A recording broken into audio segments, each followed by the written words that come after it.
8 de febrero San Juan de Mata. Obispo y fundador. Son contemporáneos de San Francisco de Asís y Santo Domingo de Guzmán, hijos de aquel gran siglo en que el concepto cristiano de la sociedad llegaba a su máximo esplendor, y la fe bullía pujante en las almas. Tal vez las gentes se dejaban seducir por las pasiones, pero no las adoraban. El que caía volvía a levantarse, se hacía el mal, pero no se le tomaba por bien, cada cosa tenía su nombre.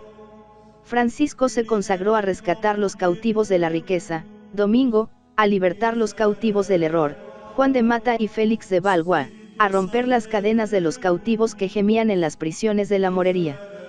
Cuando, en 1180, Juan de Mata, dejando su tierra aquitana, llegó a París, observó en sí mismo dos maneras distintas de ver la vida. Por un lado, sentía una voz que le decía: Juan, busca la pobreza, porque la pobreza fue la compañera de Jesús. Pero otro instinto le llevaba a la gloria, al poder, a lo que los hombres llaman grandeza. Era el efecto de su formación doméstica.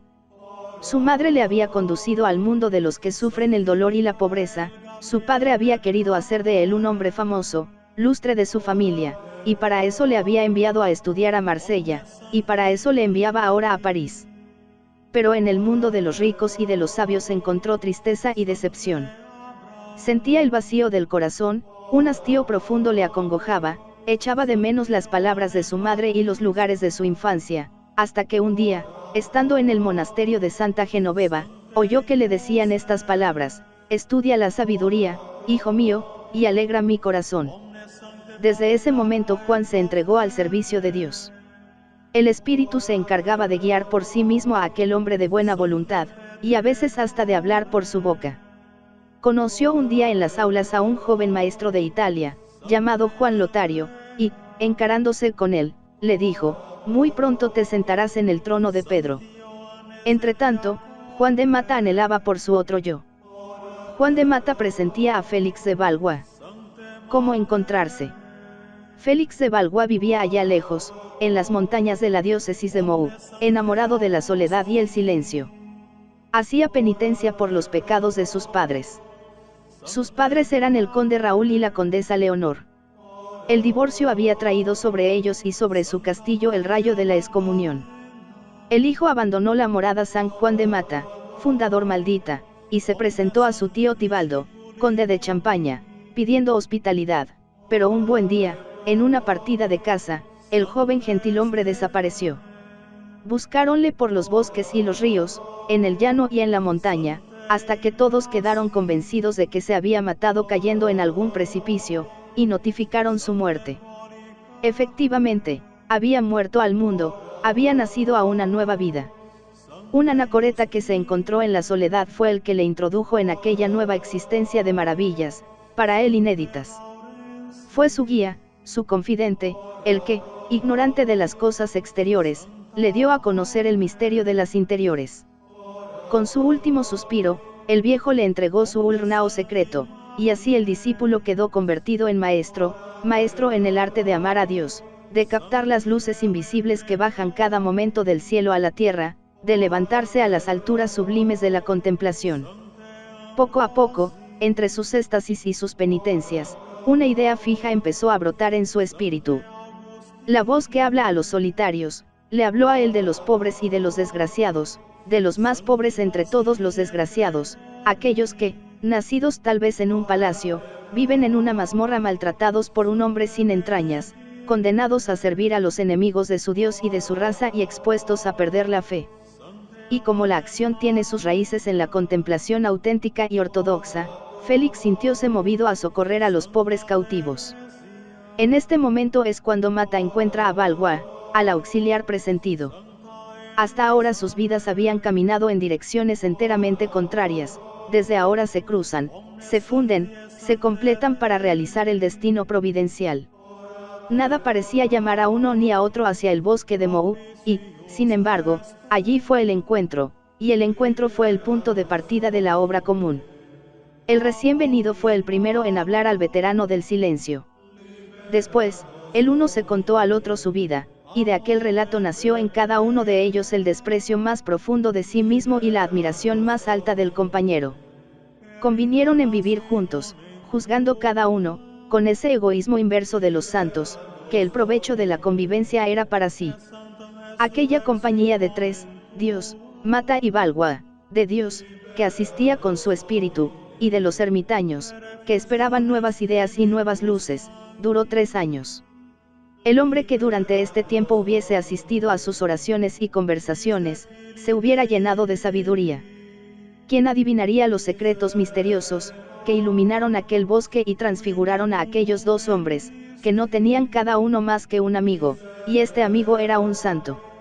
Un día, en medio de los arrebatos de la oración, vieron un ciervo blanco que iba a apagar su sed en la fuente vecina, un ciervo que entre sus cuernos llevaba una cruz roja y azul, y, con esa hermenéutica invisible e infalible que tienen los santos, distinguieron allí la voluntad de Dios.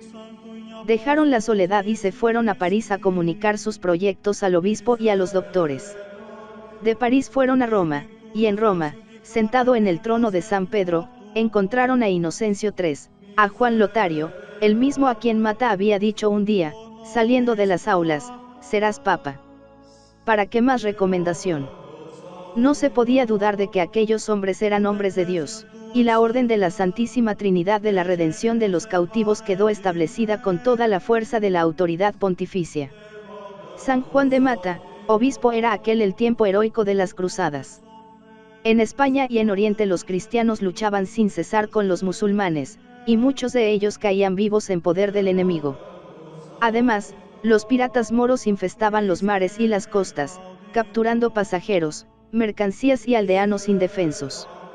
En Túnez, en Marruecos, en Trípoli, en Egipto y en Siria las prisiones públicas y los sótanos de las casas estaban llenos de cristianos, que se hacinaban unos contra otros, mal vestidos y peor alimentados.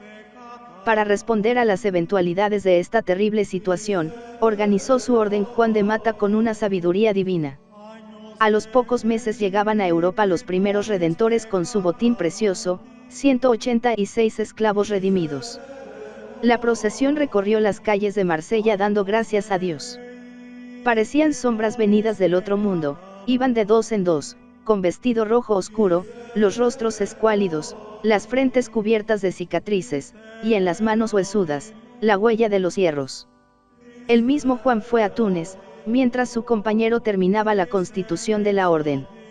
Aquí había que formar a los novicios, fundar casas, pedir limosna para la redención, cuidar a los redimidos y procurarles medios de existencia. Allá era preciso tratar con los emirs, discutir con los ulemas, regatear con los carceleros y habérselas con las turbas alborotadas. Juan de Mata conoció también la violencia de los azotes, las pedradas de los fanáticos y las hediondeces de la mazmorra. La narración de lejanas desventuras palidece siempre a la vista de los males presentes. Ahora llegaba a comprender toda la espantosa miseria de aquellas piltrafas humanas que se amontonaban en la oscuridad. Llegó el oro de Europa. Detrás de él salieron otros 100 cautivos, los más desgraciados de todos. El populacho se agitaba al verlos subir al barco.